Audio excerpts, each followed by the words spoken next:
Welcome back to the final part of the Turok Dinosaur Hunter Let's Play with me, Phil 2 Real.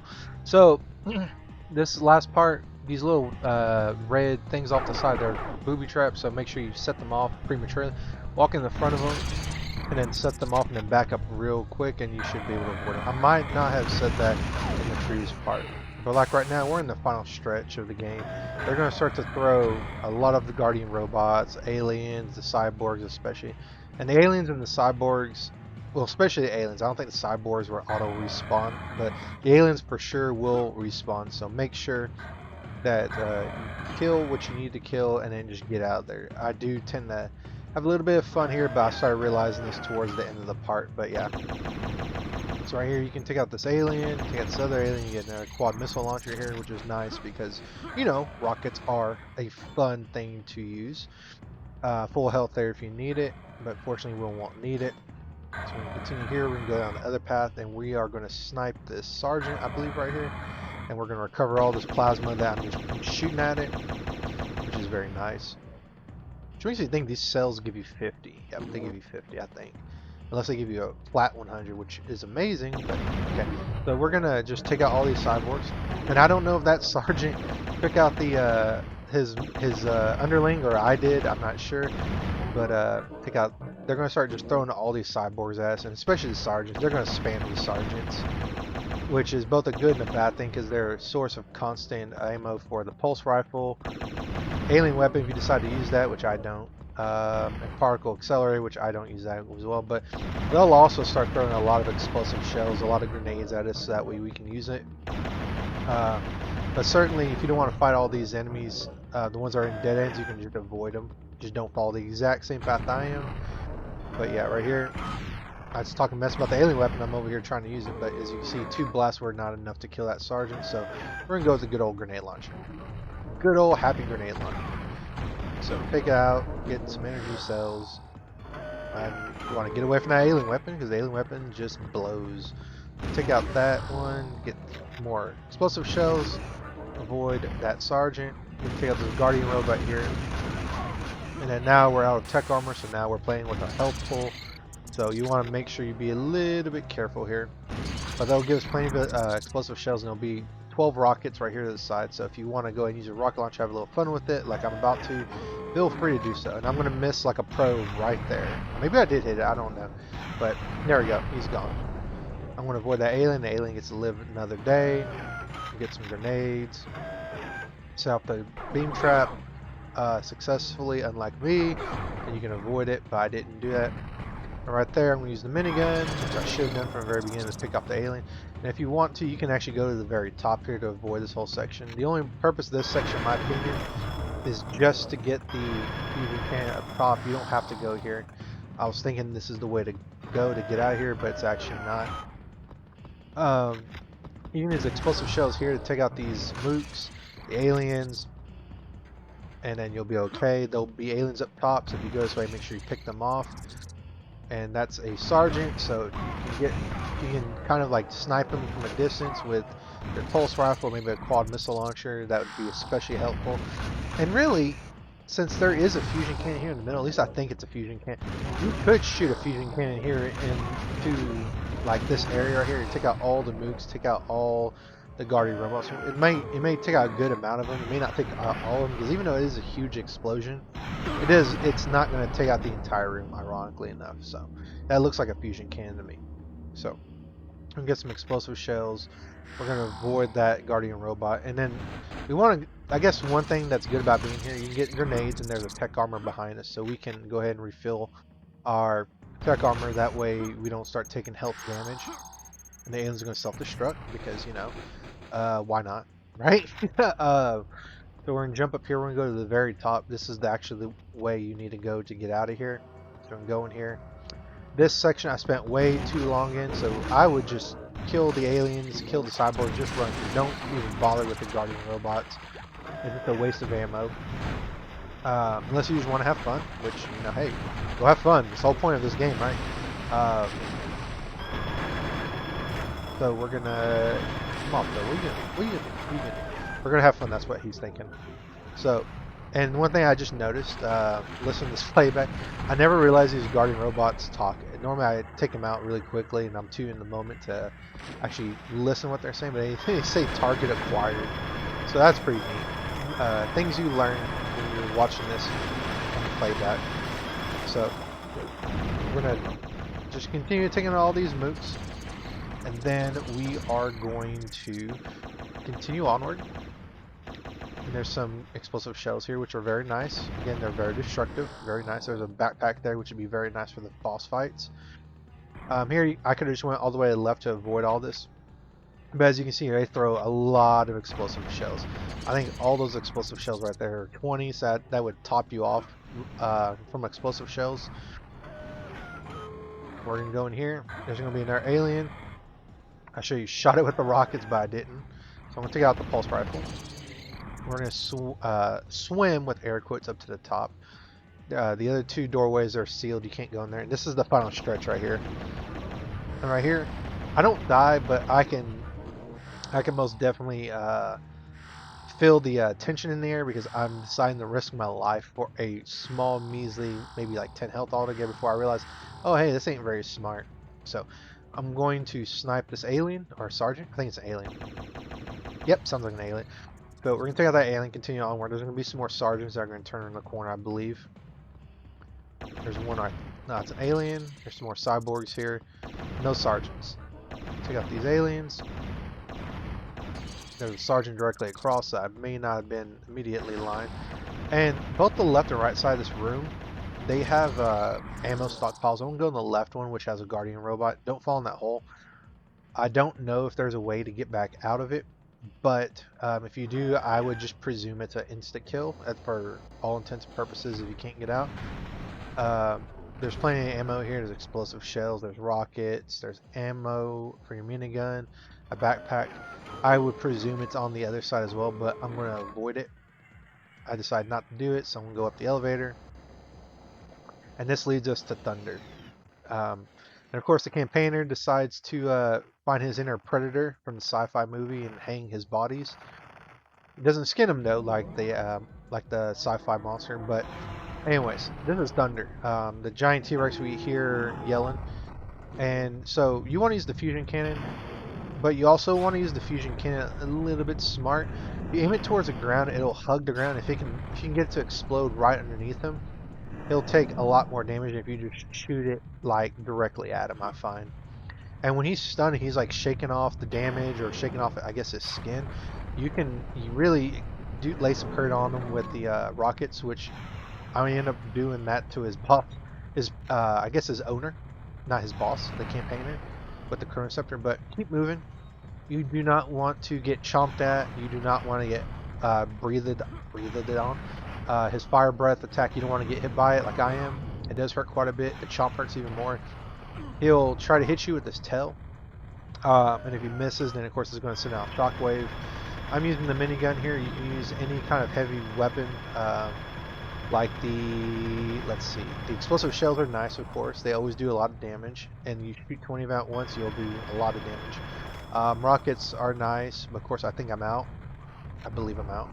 And pulse rifle, there's plenty of ammo around, but minigun ammo, I tend to use it because once you get a ammo pack of the minigun ammo, it fills it up completely.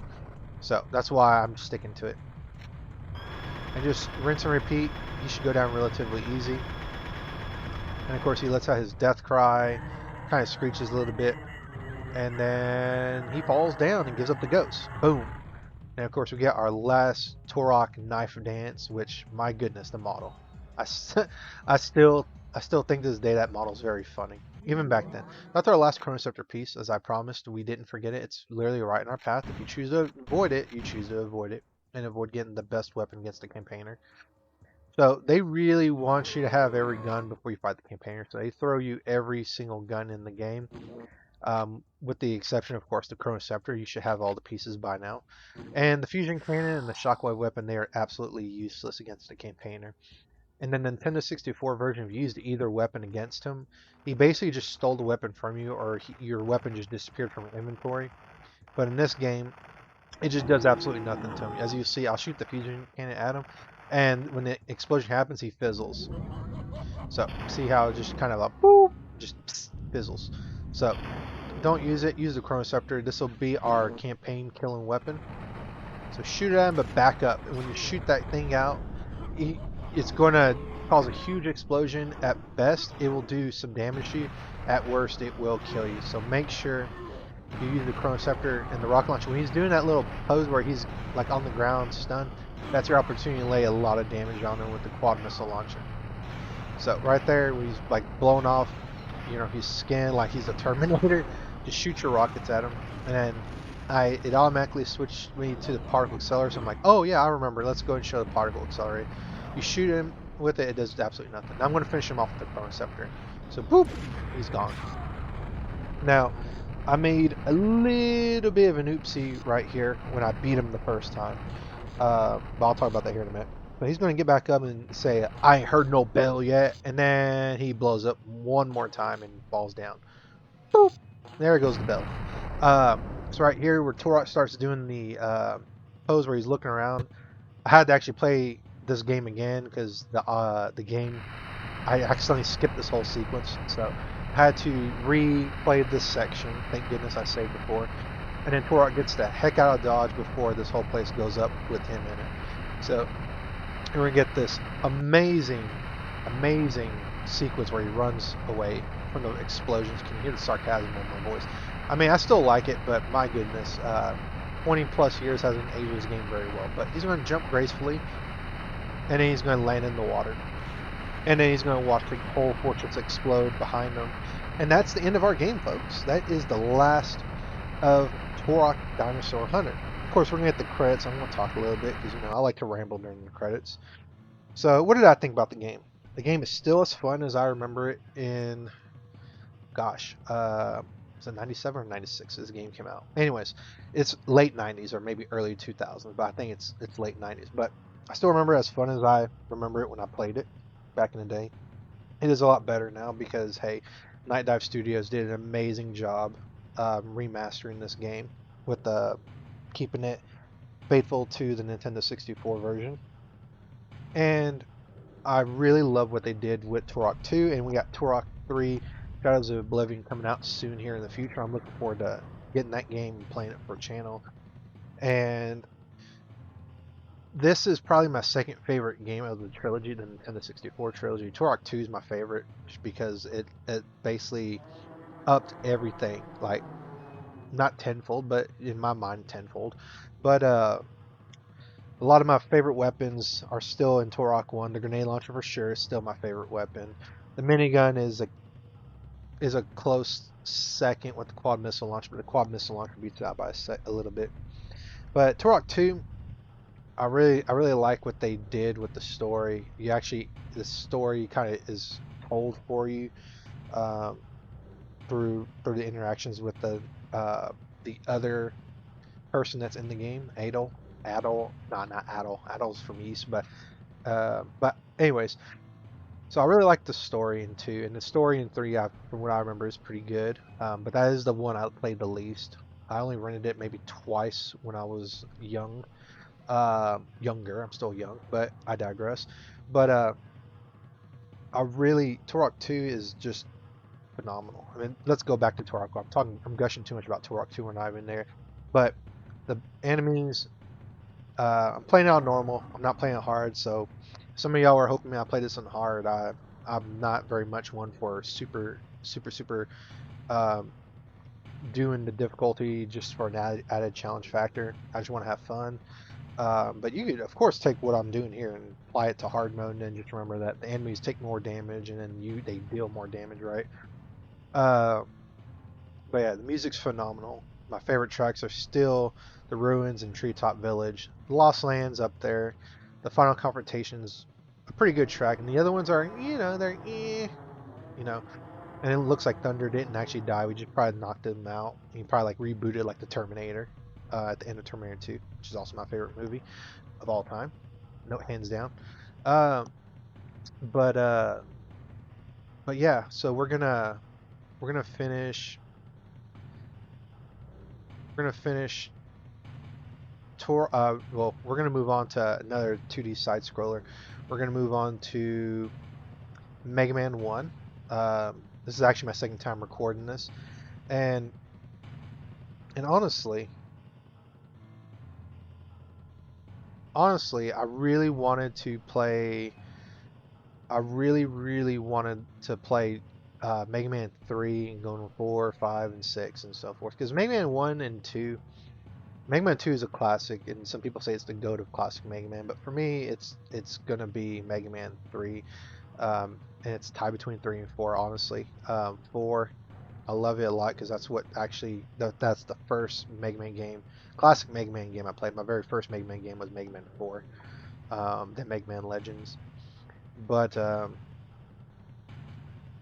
yeah, I decided, you know what, let's just go ahead and play Mega Man 1 and see what happens. And then I've already actually finished playing it because it's a really